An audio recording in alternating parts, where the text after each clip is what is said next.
সূত্রটা বলবো শেষ করেন।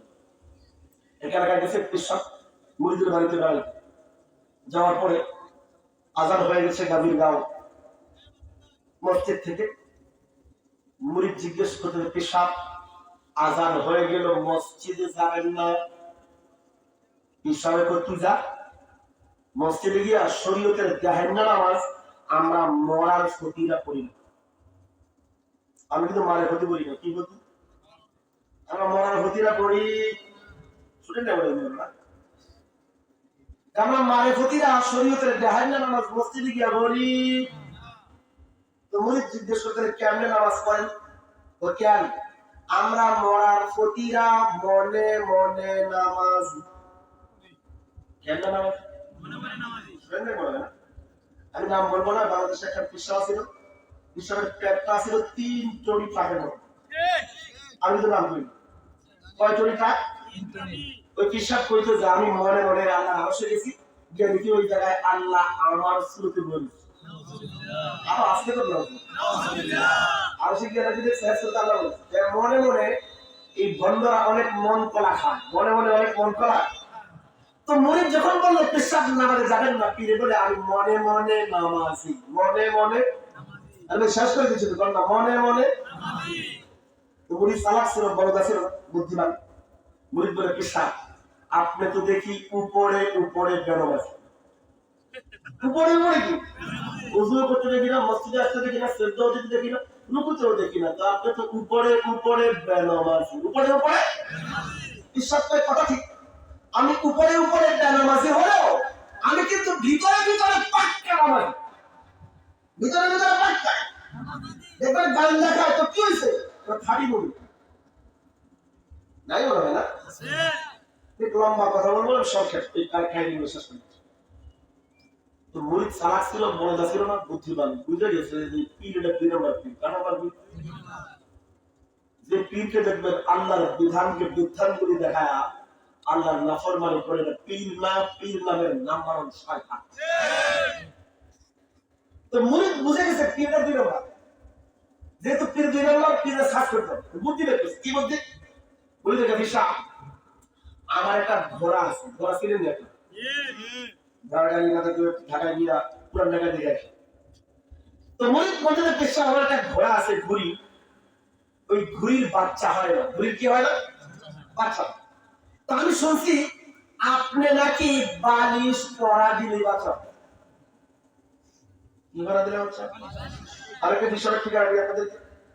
মাধবী থেকে যে কোনো বাসে উঠবেন নামবেন সায়দাবাদ করার পরে ডানে দেখাবেন দেখবেন একটা পিসাবের খানকা আছে। এই পিসাব প্রসিদ্ধ হচ্ছে বালিশ পীর নামে। কি পীর? তো যাদের বাচ্চা হয় না এই পীর সাহেবের কাছ থেকে বালিশ পরালে দেখবে বাচ্চা। অর্থাৎ আসতে পারবে না।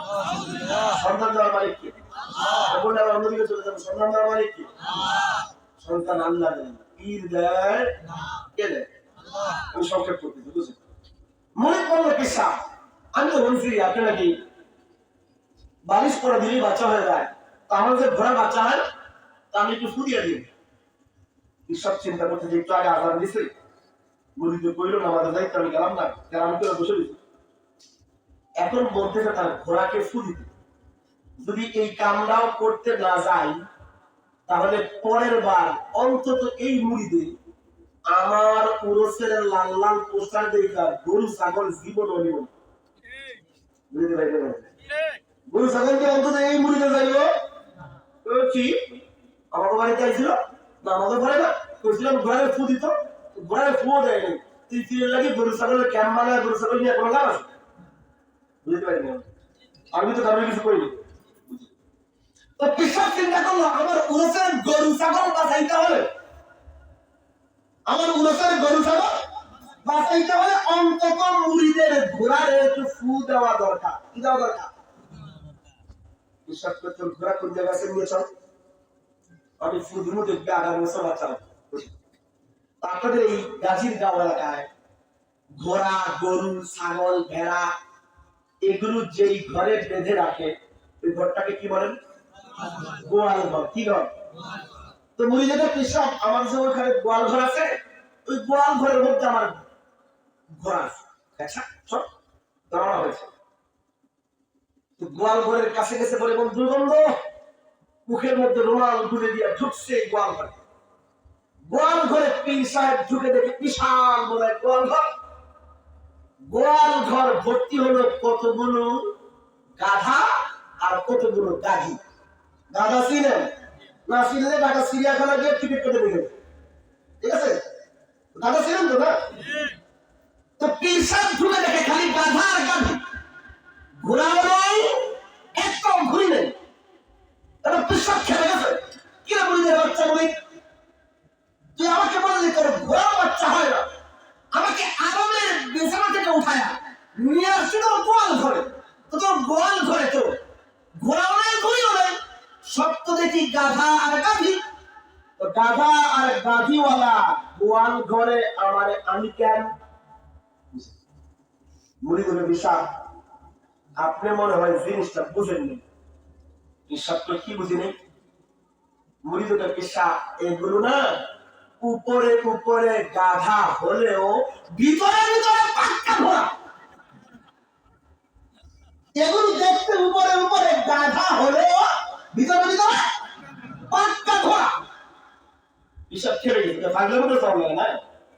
এগুলো উপরে উপরে গাধা হলে ভিতরে ভিতরে আবার ঘোড়া হয় কেমনে? মুড়িতে কয় তাহলে কি পিসাব?